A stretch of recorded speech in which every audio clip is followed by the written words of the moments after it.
Bueno, qué gusto estar aquí. Muchas gracias, doctora Fromm. Muchas gracias a todos por participar. Es un honor. Yo, bueno, voy a hacer una presentación y un poco lo que estábamos hablando era que nos interesaba justamente que sea un conversatorio. A veces es difícil en estos contextos, entonces lo que vamos a incluir es una encuesta que ahora les voy a contar de qué se trata, pero bueno, primero me voy a presentar y contarles un poco qué es lo que voy a presentar. A ver, vamos a ver si ustedes me dicen a ver si se ve bien. Perfecto, a ver. Perfecto, sí, estamos viendo la presentación. Perfecto. Bueno, como bien dijeron, ya Alan me presentó, mi nombre es Sonia Agnese, yo soy analista principal para América Latina de Omdia, que previamente era conocido como OBU. Para aquellos que no nos conocen, Omdia es la conjunción de 4 empresas de investigación y consultoría especializadas en el mercado de telecomunicaciones, medios y tecnología, incluyendo OBUM, IHS Markit, Heb Reading y Tractica. Fue fundada en 1970 en el Reino Unido. Tenemos más de 20 centros de investigación alrededor del mundo. Entre nuestros clientes se encuentran principales empresas de telecomunicaciones, 9 de los 10 más grandes operadores del mundo, las plataformas tecnológicas, las empresas de consultoría, las empresas de tecnología, las empresas de medios, los bancos de inversión, es decir que proveemos información independiente para la toma de decisiones y cubrimos todo el ecosistema digital, desde el punto de vista de los dispositivos, los componentes, los servicios empresariales, las nuevas tecnologías como inteligencia artificial, IoT, y todo lo que hace a los servicios que dan los prestadores de telecomunicaciones, los medios y tecnología, y también las industrias verticales. Así que eso simplemente para que nos conozcan. Y ahora, si se puede, vamos a habilitar una pequeña encuesta, que si las pueden ir poniendo a disposición y la van contestando, vamos a ir viendo las respuestas en un ratito, pero bueno, es un poco para abrir el debate y discutir. Algunas preguntas que van a ver son un poco, digamos que todas pueden ser aplicables, pero es un poco para justamente generar este debate. Así que si ustedes las van respondiendo, yo voy... ahora no tengo que yo responderla también, porque si no, no puedo avanzar. Luego vamos a ver las respuestas, que me parece que está interesante. Y desde ya, cualquier pregunta que tengan durante la presentación, me interrumpen sin ningún problema, o mandan un mensaje en el chat, me avisan y interrumpimos, porque la idea es que sea justamente un conversatorio. Y bueno, estamos hablando, digamos, un año donde obviamente el coronavirus tuvo un alto impacto para todos, ha cambiado muchísimo el mundo, y me gustaba entender esto desde el punto de vista de cómo ha impactado en el mercado de capitales. Ustedes saben, digamos, que cómo se evalúa una empresa es básicamente por el valor que tiene su acción, cuánto se ha capitalizado, cuánto vale para el accionista, y eso va a depender si invierte o no invierte en esa determinada acción. Entonces, vamos a ver los últimos 6 meses, qué ha sucedido en el mercado de capitales. Lo que tengo que ver que esto toma desde diciembre hasta junio, ¿sí? Y vemos, bueno, lo que ya sabemos, ¿no? Las aerolíneas han dejado de volar con una reducción en su valor de la acción de un 60%, las acciones vinculadas al petróleo 41%, lo que hace hospitalidad, hoteles 27%, CAP, una empresa de retail, indumentaria 26%, y claro, los grandes ganadores han sido las empresas tecnológicas, Amazon con todo lo que hace al e-commerce y todos sus servicios digitales. Esto, digamos, si lo vemos en América Latina, está mucho más impactado. Vemos LATAM Airlines o Avianca con caídas del 80%. Es decir, lo que sucede en los países avanzados, en América Latina impacta mucho más fuerte. Y por otro lado, particularmente en el sector de telecomunicaciones, vemos como la acción de Telefónica bajó un 30%, la de AT&T, uno de los principales operadores del mundo, 15%, América Móvil, un poco menos, esto en gran parte por un primer trimestre que les fue excelente, pero bueno, incluso tuvo una caída de su acción, mientras que estas tecnológicas como Apple y Facebook aumentaron cerca del 20% y Amazon, como les decía. Y aparecen también otros actores que ahora vamos a ver, que es American Tower, que son las empresas torreras, las empresas de infraestructura de telecomunicaciones que también se vieron beneficiadas durante la crisis y como un área de refugio de los inversionistas. Entonces, cuando vemos los diferentes sectores, los sectores que han sido más beneficiados desde el punto de vista de los inversionistas, ¿a dónde quieren los inversionistas? Tienen que ver con el área de farma, todo lo que hace obviamente al desarrollo de la vacuna y medicamentos, y lo que hace a tecnología y elementos para la casa y alimentos.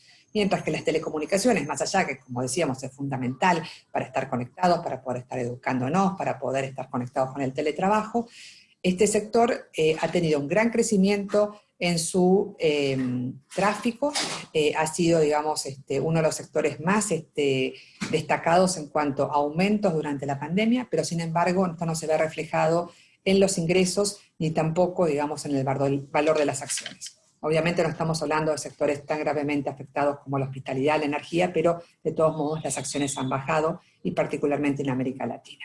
Pero esto no es algo nuevo, esto viene sucediendo en un periodo ya de hace varios años. Acá vamos a analizar qué sucedió en los últimos 5 años.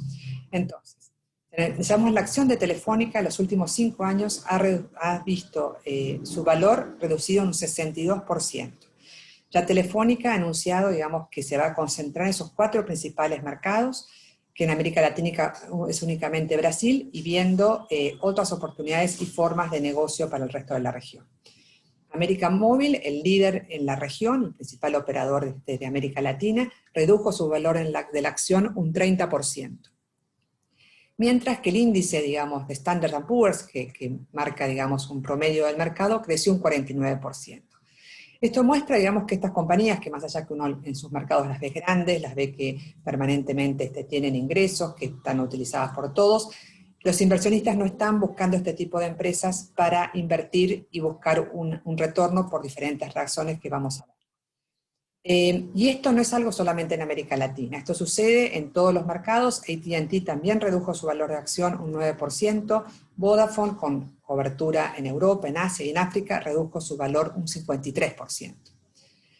Y esto se contrapone con, por ejemplo, American Tower, que varios de ustedes las deben conocer, que actúan en sus mercados. Básicamente se iniciaron como empresas de torres, donde ellos adquieren las torres de las empresas y luego se las alquilan, es decir, que es un negocio de real estate.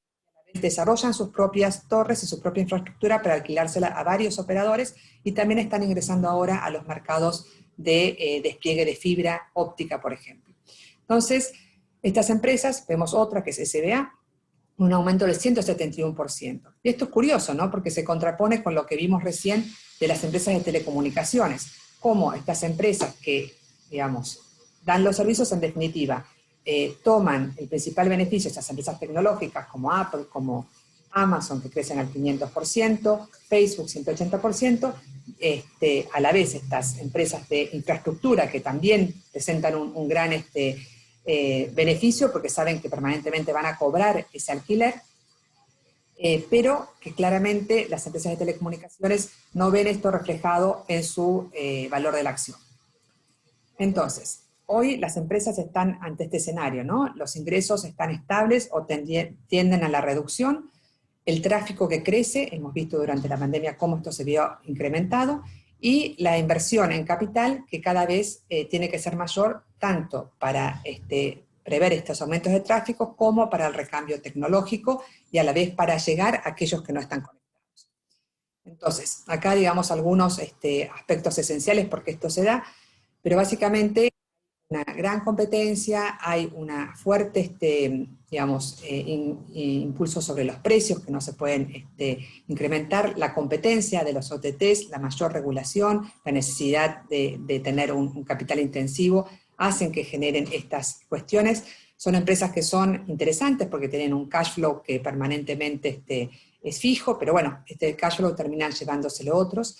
Y entonces esto presenta una dificultad para que estas empresas puedan seguir invirtiendo en la región, que es tan importante. Por lo tanto, vamos a ver durante la presentación cuáles son los elementos a considerar en las políticas públicas para generar incentivos hacia las inversiones en el sector.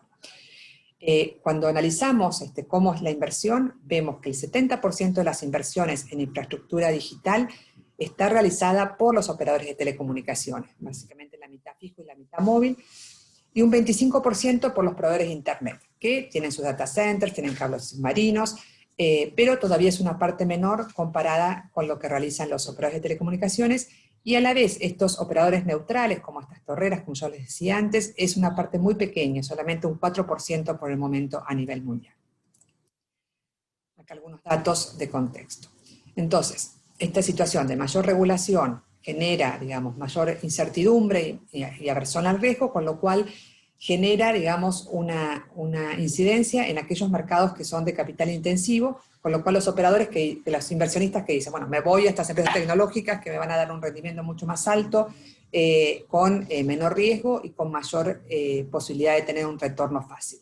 Con lo cual es importante tener esto en cuenta para justamente cambiar esto. Hay mucho que se está trabajando sobre la regulación de estas nuevas plataformas, pero hoy por hoy estas plataformas se ven como el principal área de interés de los inversionistas. Entonces, si les parece, vamos a los resultados de la encuesta, si han respondido. No sé si voy a dejar de compartir por un momentito para poder ver los resultados. No sé si es posible. Es la primera vez que, entiendo, me dicen que hacen esto, así que vamos a ver si esto funciona o no. A ver. Sí, muchísimas gracias. Agradeceríamos que a quien no haya brindado respuesta a la encuesta lo realice para poder dar por concluida la encuesta y presentar los resultados. Bueno, damos un minutito más, mientras tanto, para ver los resultados. Y un poco lo que yo planteaba en la primera pregunta, vamos a aprovechar a ver esto mientras tanto que aparezca, es un poco, esto siempre tarda unos momentitos hasta que arranca, es un poco esta situación, ¿no? Lo que preguntábamos. Hoy todos nos sentimos un poco de este modo, ¿no? Que la tecnología nos va arrastrando, eso lleva a la transformación digital y la estrategia viene un poco por detrás, ¿no? Esto es un poco una imagen que nos resulta, pero bueno, en este intermedio, digamos, surge el COVID, o la COVID, como se debe decir, y que nos ha cambiado absolutamente todo. Entonces, posiblemente, si vemos este mismo gráfico hecho hoy, vamos a ver a la COVID primero, que arrastra la tecnología, la transformación digital y la estrategia. Pero bueno, hay que saber hacia dónde queremos ir, independientemente de lo que nos brinde la tecnología. Entonces, me interesaba un poco conocer la visión de los participantes sobre este tema. Yo te diría, Carolina, que veamos los resultados con los que tengamos, no importa, simplemente para un debate. A ver qué tenemos de comentarios, que me parece que es interesante saber. Y es así, ¿no? Esto es interesante, que lo primero que surge es el COVID. Esto ha generado, digamos, un cambio y un avance en la digitalización, como decíamos al principio, que es un cisne negro, algo que no estaba visto y que cambió absolutamente todo. Hicimos en 3 meses lo que no se hizo durante 10 años, ¿no?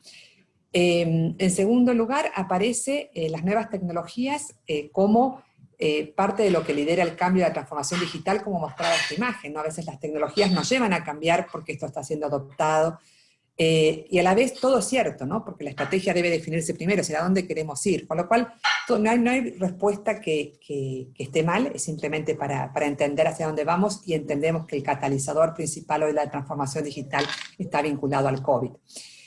Vamos a ver el resultado de la segunda pregunta. ¿Qué nivel de prioridad considera que deben darse al desarrollo de las redes de telecomunicaciones? Claramente aparecen alta, altísima y máxima prioridad entre todos. Máxima prioridad, genial que aparezca como la mayoría, y me parece que esto es muy importante para este grupo que está desarrollando esta agenda tan importante. Así que tiene esto que ver plasmado. Y acá hablamos sobre el tema del espectro radioeléctrico, ¿no? ¿Qué nivel de importancia tiene para el desarrollo de las redes? Y es muy interesante acá, como sí, en lo demás había mucho equilibrio en las respuestas, o bastante coincidencia. Acá es bastante distinto. Acá vemos como hay gente que sí dice que es altamente importante, otras que es importante, otra gente que dice que es poco importante. Vamos a verlo esto hacia el final de la presentación, pero mi mensaje es que esto es de máxima importancia, digamos. Las redes hoy principalmente son móviles, la forma de conectarse es a través de los medios inalámbricos, con lo cual contar con el espectro es el principal habilitador para contar con estas redes.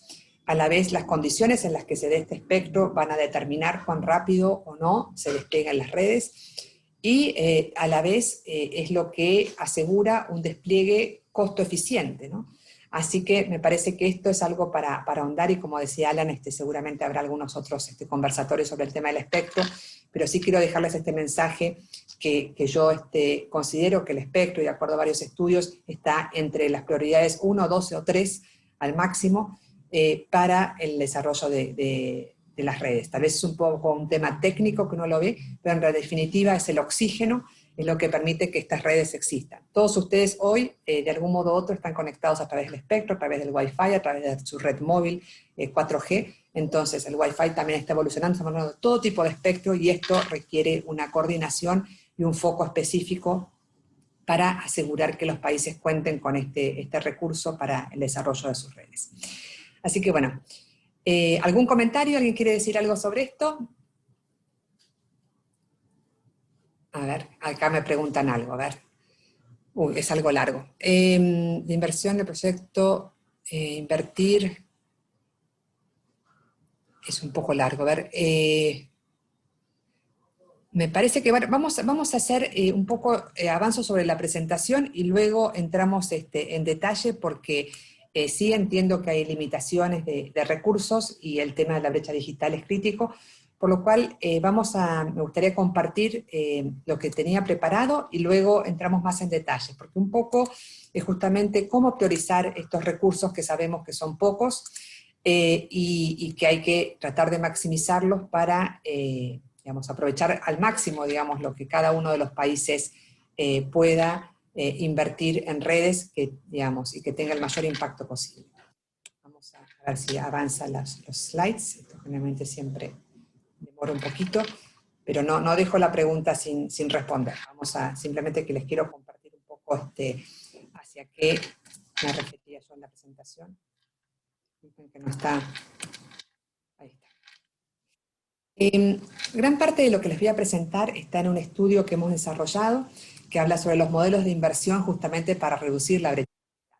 Es un estudio que está tanto en español y en inglés, así que el que tenga interés luego me envíe un correo y con mucho gusto se lo compartimos, que incluye, digamos, diferentes modelos de inversión que voy a hablar y casos de estudio y aprendizaje sobre los diferentes modelos. Entonces, lo que se busca justamente es asegurar que la banda ancha llegue a todo el país, no solamente a las áreas que son rentables, y para esto, obviamente, los países y los gobiernos tienen un rol fundamental para que esto suceda, porque hay áreas donde claramente los privados no van a ir, no hay interés, entonces hay que generar incentivos, pero lo que es muy importante es la segunda parte, es decir, cómo estos recursos que eventualmente tienen a disposición los gobiernos para asegurar estos objetivos, cómo pueden hacerse el mejor uso de estos recursos que son escasos para reducir la brecha digital. Entonces sabemos de la brecha digital que existe, que sigue aumentando, que es básicamente la mitad de la población en Latinoamérica. Esta brecha es aún más en lo que hace a la conectividad de banda ancha en los hogares. Hoy los celulares han tenido, digamos, una adopción masiva, pero también hay un 16% donde no hay cobertura móvil y que hay que trabajar para llegar hacia esos lugares. Entonces se requieren medidas urgentes para poner a disposición estos servicios. Y para esto, en este estudio hemos analizado 3 tipos de modelos. Un modelo que está liderado por el Estado a través de empresas estatales, que son modelos totalmente controlados y financiados por el gobierno. Pueden ser tanto redes nacionales, minoristas o mayoristas, minoristas como el caso de Uruguay y Costa Rica, que son empresas que nunca fueron privatizadas, con un modelo bastante particular y que en estos 2 países han sido exitosos, pero que no es algo que hoy, digamos, surja como posiblemente una opción para un nuevo operador. Sí, digamos, existe el legacy y habrá que ver cómo estas empresas adaptan a los cambios que surgen.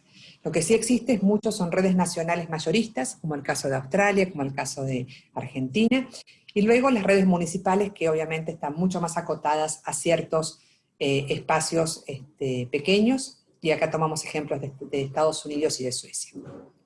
Luego el modelo mixto, que son empresas que son operados generalmente por el sector privado, pero financiado con fondos públicos o con una combinación de fondos públicos y privados. Acá participan muchísimo los bancos multilaterales de inversión, como ser el BID, como ser CAF, que son parte, digamos, obviamente, de la discusión de la mesa que estamos teniendo actualmente en Mesoamérica y en Comtelca, con lo cual mucho para trabajar y entender cómo aprovechar estos préstamos, estos subsidios, así que voy a hablar un poquito sobre esto.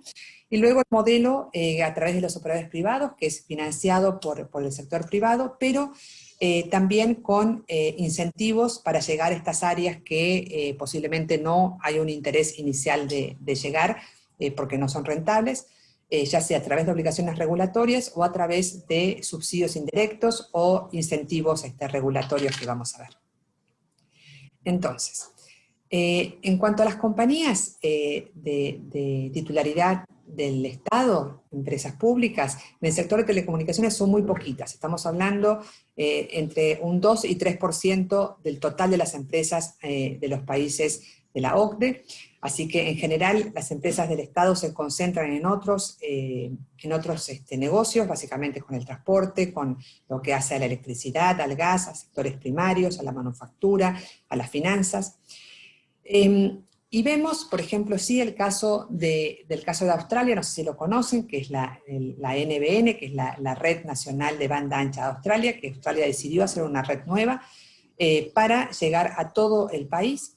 Y lo que se ve, digamos que esta red, digamos, más allá que está, digamos, todavía en avance, no ha sido finalizada, ha tenido un costo altísimo, ¿no? Cuando comparamos lo que ha salido, la conexión de cada habitante de Australia es equivalente a lo que han invertido todos los operadores en Europa en los últimos 10 años, llevando a un valor de $1.500 por habitante. Así que es un modelo que es muy difícil que sea reaplicable. Y lo que llama la atención es que más allá de que se ha invertido tanto dinero, hoy Australia no aparece como líder en cuanto a la velocidad de banda ancha, comparado con otros países como Singapur, como Corea del Sur, como Japón. Entonces, esta red, más allá de que alcanza, digamos, a toda la población, ha tenido un costo muy alto y hay que ver esto cómo se recupera en el futuro. En general del estudio lo que vemos es que muchas de estas redes no han alcanzado los objetivos que se plantearon. Muchas están basadas en servicios mayoristas, como hablaba esta red de Argentina, ARSAT, que es una red mayorista, y otros ejemplos en Perú, la red Azteca, también que ha estado en Colombia. Estas empresas han tenido, digamos, un papel importante en acercar, digamos, la conectividad mayorista a través de un backbone de Internet a ciertas localidades, pero en general no han tenido mucha aceptación y mucho uso. Lo cual tal vez hubiera habido otra forma de poder hacerlo aprovechando más un equilibrio de participación público-privada para aprovechar más los recursos. Uno de los puntos importantes es que cuando el Estado decide actuar, esto puede generar un desincentivo a la actuación de los privados. Entonces, en definitiva, tal vez esto que se quiere es que generar justamente más inversión hace que en definitiva se inversiones.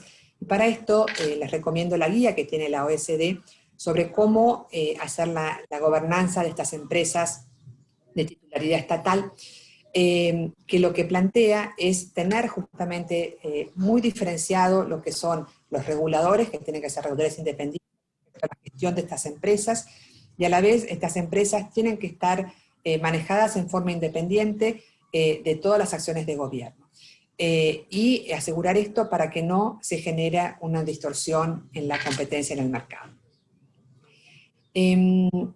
Otro de los puntos que es interesante ver es que, bueno, mucho se ha hablado sobre la sinergia entre las empresas eléctricas y las empresas de telecomunicaciones. Sé que han habido algunos proyectos en Centroamérica para aprovechar las redes eléctricas. En general las redes eléctricas son redes, estas redes mayoristas, que unen el país, en general están en áreas donde no hay población, entonces es muy poco lo que se puede utilizar para llegar en definitiva al punto de conexión de los usuarios. Este caso de Chattanooga es una empresa de Estados Unidos que fue la que decidió utilizar ciertos subsidios que había del gobierno para hacer una red de fibra, y lo que se ve es que esta red, más allá que ha sido un caso exitoso, cuando uno ve los precios que ofrecen el servicio, estamos hablando de un servicio que sale $60 por mes, la conexión básica a Internet, y que en definitiva es el mismo precio que están ofreciendo las empresas privadas. Esta es una empresa municipal, con lo cual, bueno, hay mucho cuidado cuando se hacen estos proyectos que parecen muy interesantes, pero que en definitiva luego hay que recuperar los costos.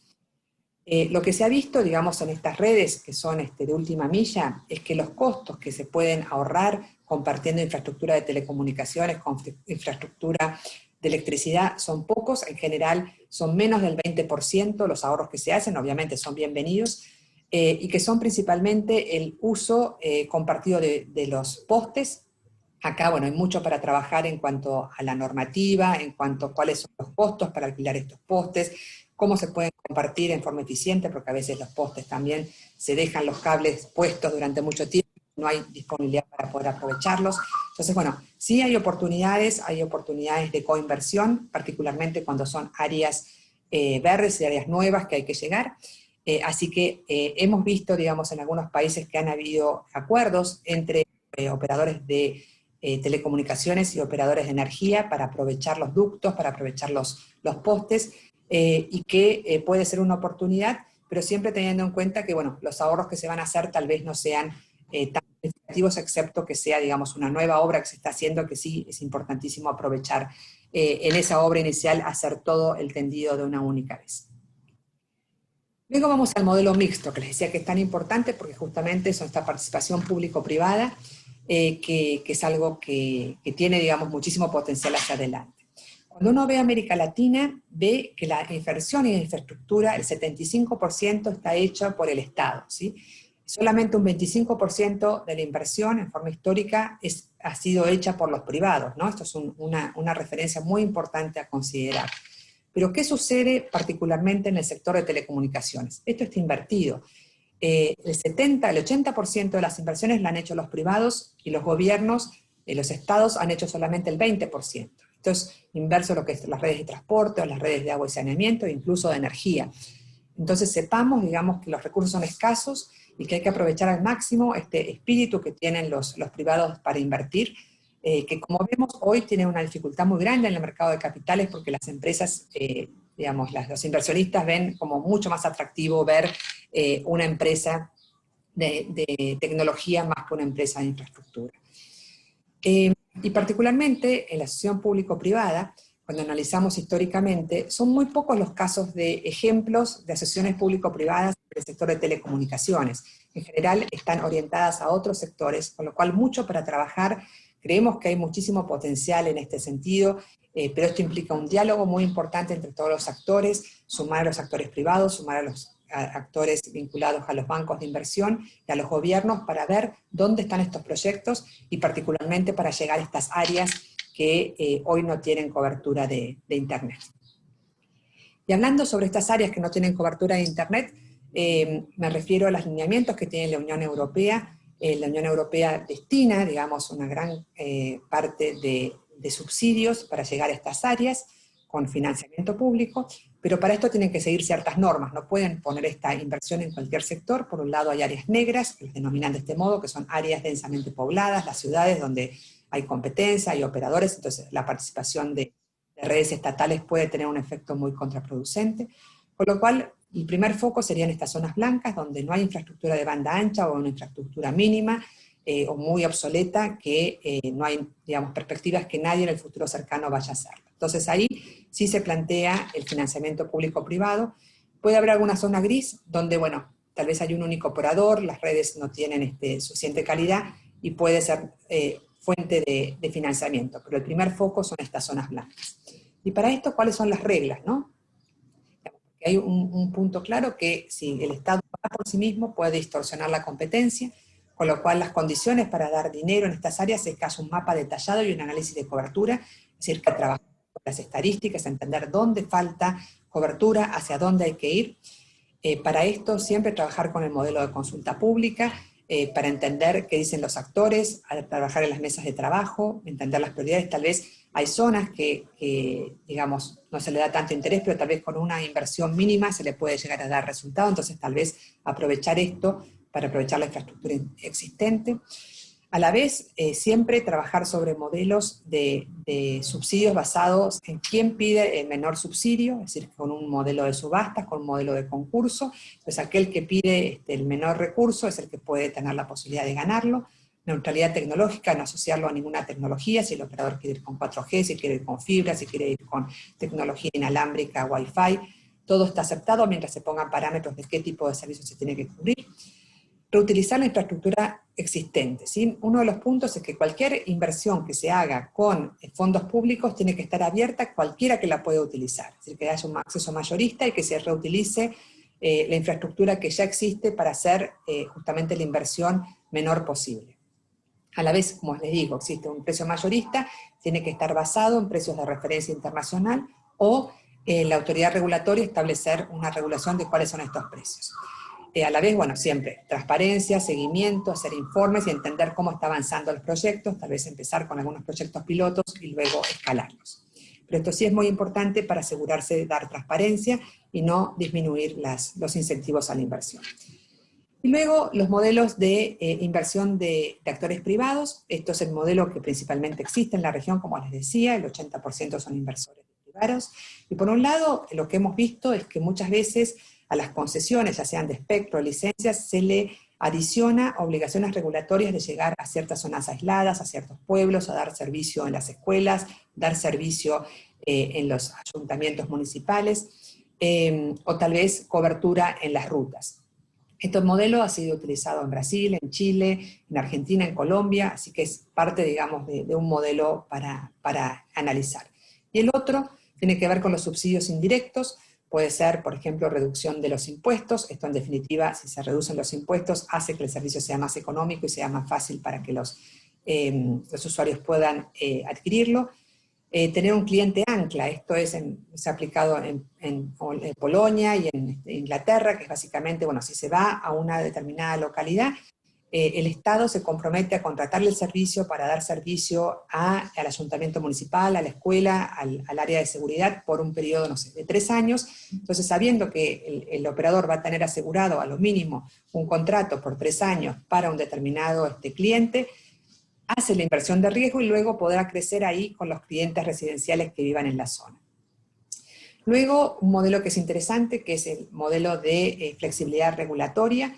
Esto es algo que hay que avanzar, es dar, digamos, justamente, disminuir posiblemente algunos requerimientos para llegar a estas áreas y fomentando las alianzas. Esto es el caso, por ejemplo, que seguramente han visto en Perú, de Internet para Todos, con la alianza entre Telefónica, el CAF, Facebook y el BID, por lo cual esto es un típico ejemplo de esta articulación público-privada con conjunción de la participación de los bancos de inversión. Así que muy interesante trabajar sobre esto, y para esto se requiere un marco regulatorio adecuado.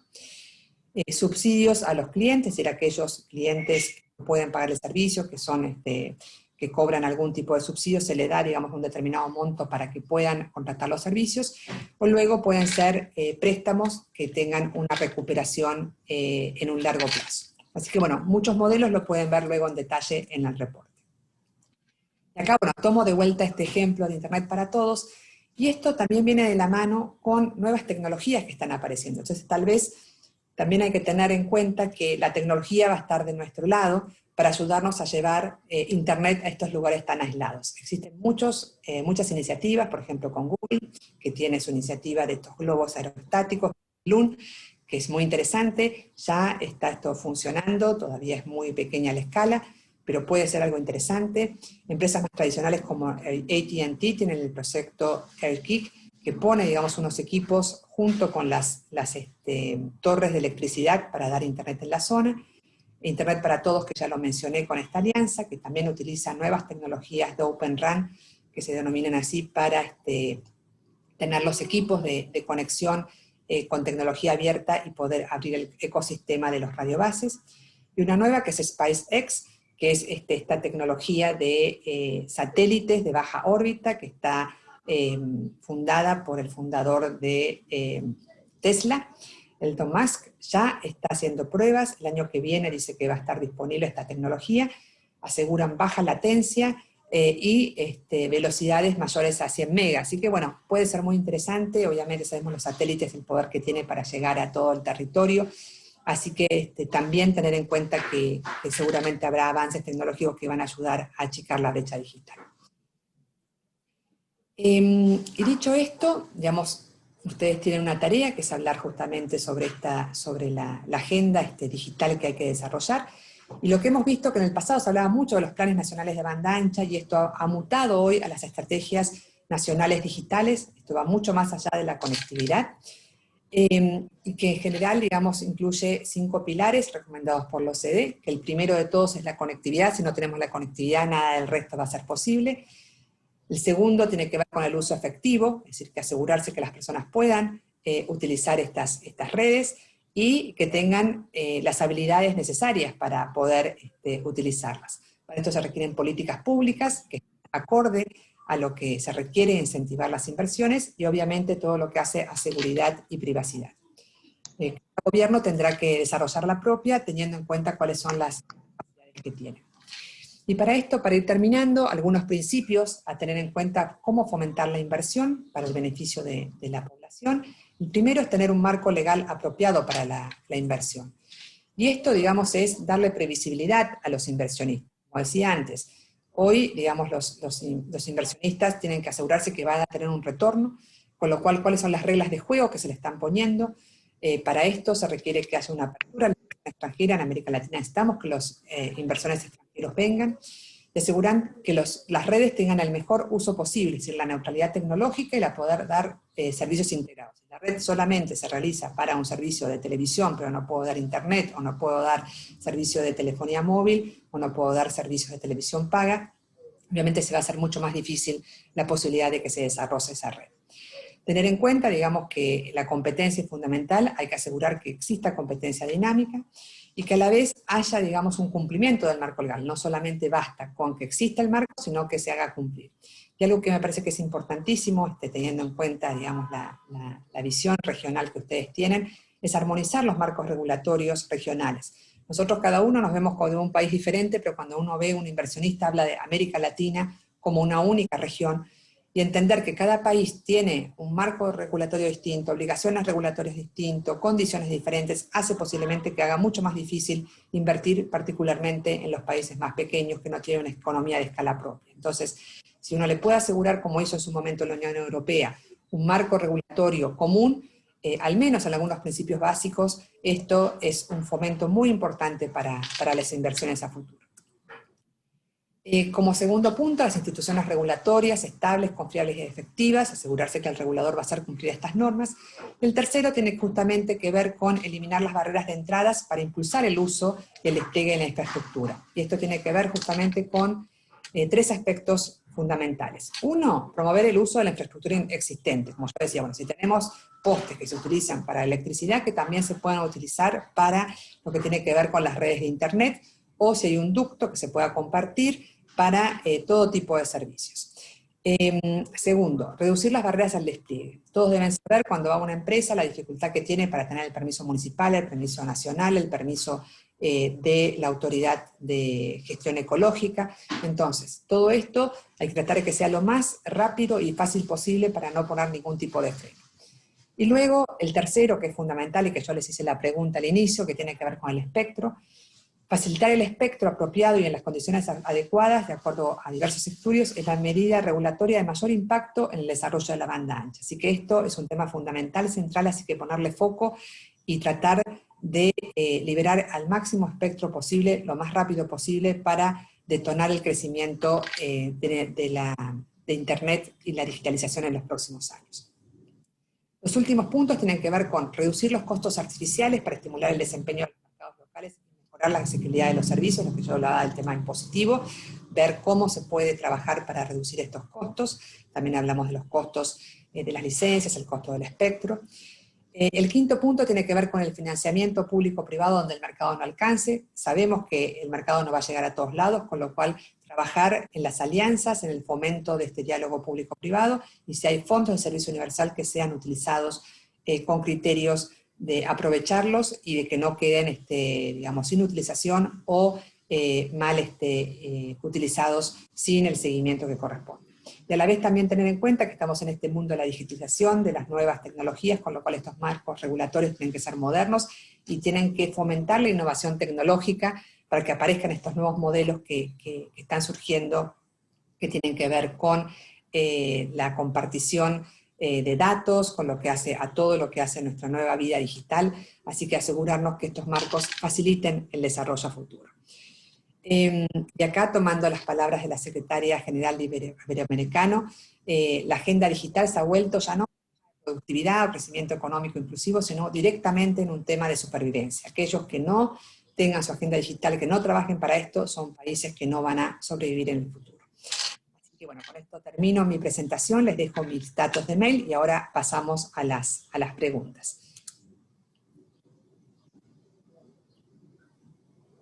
Muchísimas gracias, Sonia, por la presentación súper clara.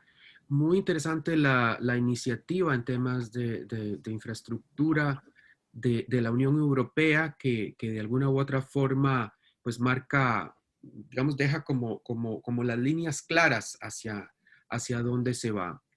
Sería muy interesante que esto lo tome como ejemplo tanto con Telca como los esfuerzos de desarrollar una agenda digital mesoamericana. La pregunta de los compañeros de El Salvador, de la Cancillería, está un poco relacionada de cómo generar estas políticas públicas para la inversión en infraestructura a pesar de las limitaciones económicas, ¿verdad? Y un poco, digamos, está un poquito puntualizado, pero tal vez si pudieras profundizar un poquito más en, digamos, cuáles serían como los 3 principales temas en los que podríamos concentrarnos en cómo desarrollar la infraestructura, a pesar de que hoy por hoy tenemos varias limitaciones, empezando por la limitación económica que ya de alguna forma subrayabas. Sí, Alan. Me parece que hay un punto de base que tiene que ver con la regulación, ¿no? Saber, digamos, el que va a invertir, cuáles son las condiciones que va a tener y asegurarle de algún modo que esto tenga una estabilidad en el tiempo y pueda recuperarlo. Sabemos que América Latina está muy afectada por los vaivenes económicos, hemos visto la fuerte devaluación que han surgido en el último año, en gran parte producto por la pandemia. Entonces esto evidentemente un inversionista del exterior busca su rentabilidad en dólares, en euros, y esto hace más difícil justamente el caso de negocios. Si a la vez, digamos, cada momento aparece una nueva regulación, se le cambian los impuestos, se le aumentan los impuestos de un día para el otro, se le pone una nueva licencia, se aumentan los valores del uso del espectro, esto genera directamente un semáforo rojo para un inversionista y dice, no, me voy, invierto en Apple, me invierto en Amazon. Entonces, esto es un punto central que hay que establecer estos marcos regulatorios que sean, en principio, me parece, como les decía, si se está viendo justamente un trabajo para Mesoamérica, trabajar en una agenda común y ciertos principios que se apliquen en todos los países. Me parece que eso sería un avance muy importante. El segundo tiene que ver con las autoridades regulatorias, tener autoridades regulatorias que conozcan justamente el sector, que sean independientes de los operadores y del poder político, que hagan efectivas las regulaciones que están, que fomenten fuertemente la competencia. La competencia y el beneficio para los usuarios debe ser el mantra para justamente las autoridades regulatorias. Y en tercer lugar, lo que hablaba respecto a las condiciones para la infraestructura. Número 1, el tema de espectro. Es una prioridad máxima que hay que trabajar y hay que ponerlo a disposición. Como dice Mariliane Daciet, el espectro que no se utiliza es el más caro de todos. A la vez, esto va de la mano con todas las condiciones para las de despliegue, las autorizaciones municipales, los permisos municipales, que muchas veces sabemos que generan trabas, a pesar de que alguien quiere invertir, luego se le ponen trabas y no se lo permiten. Entonces, esto me parece que es algo que hay que ponerle foco. Y respecto particularmente a estas zonas aisladas, me parece que los recursos son pocos, me parece que estos lineamientos que tiene la Unión Europea de cómo utilizarlos, y bueno, si yo tengo a disposición un determinado monto, digamos, poner eso a disposición diciendo, bueno, hagamos un mapeo de las zonas, veamos cuáles son las zonas que se requieren, hagamos una consulta pública, se arma una licitación, aquel que pide el menor subsidio es el que va a ganar la zona, y esa infraestructura que se ponga a disposición de cualquiera también que quiera utilizarla. Eso me parece como un punto fundamental. Y a la vez, de la mano con trabajar junto con los bancos de inversión para ver esos fondos que están disponibles y poder aplicarlos de la forma más rápida y eficiente posible. Muchas gracias, Sonia. No sé si algún otro compañero quiera hacer alguna pregunta o algún comentario.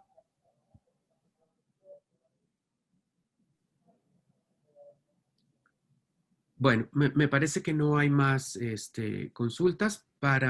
Quizás para terminar, Sonia, volviendo al tema del espectro, desde tu perspectiva y con el afán de buscar mayor accesibilidad y asequibilidad en nuestros países por un tema, como lo mencionabas al final de tu presentación, de supervivencia. Hoy por hoy, ¿qué elementos desde la perspectiva de la valoración del espectro radioeléctrico deberíamos de considerar en la agenda digital mesoamericana y los trabajos que hacemos en Comtelca?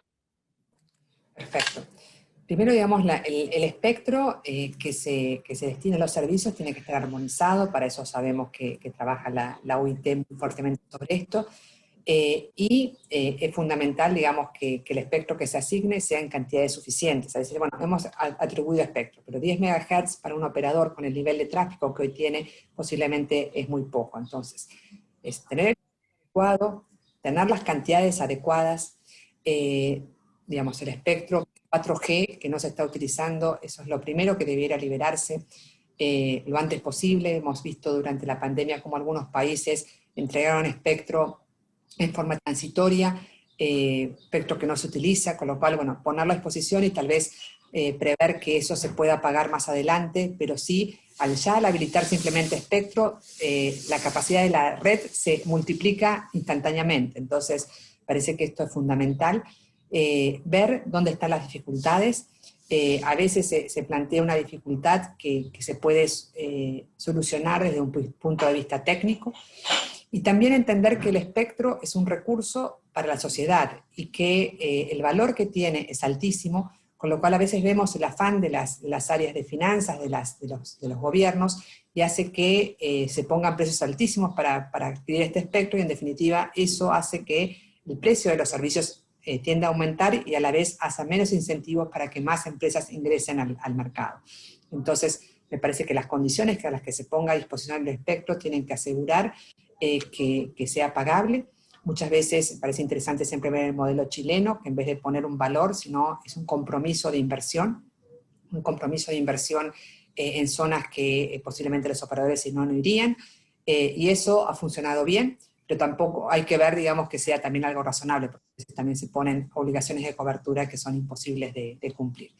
Pero creo que hay elementos que hacen a la posibilidad de dar un cambio muy rápido a la capacidad de las redes, y que no hay que perder esta oportunidad de hacerlo en forma pronta. Sonia, esto último que mencionabas, creo que desde hace algunos años, desde la perspectiva de los reguladores y los responsables de política pública, que por lo menos son parte de Comtelca, creo que la mayoría lo tiene claro, ¿verdad? El tema, el recaudo, el uso eficiente, etcétera. Y creo que con el tema de la pandemia aún está más claro. Sin embargo, y casi que sin temor a equivocarme, casi que ninguno de estas autoridades son las que toman las decisiones a la hora de hacer poner a disposición espectro y las condiciones en las que se pone, ¿verdad? La pregunta sería, y ya ahora sí para finalizar, ¿cómo trasladamos este mensaje, ¿verdad? ¿Cómo hacemos que tanto tanto el poder ejecutivo como el legislativo, inclusive desde la perspectiva de gobierno local, se entienda la necesidad y a lo que vamos?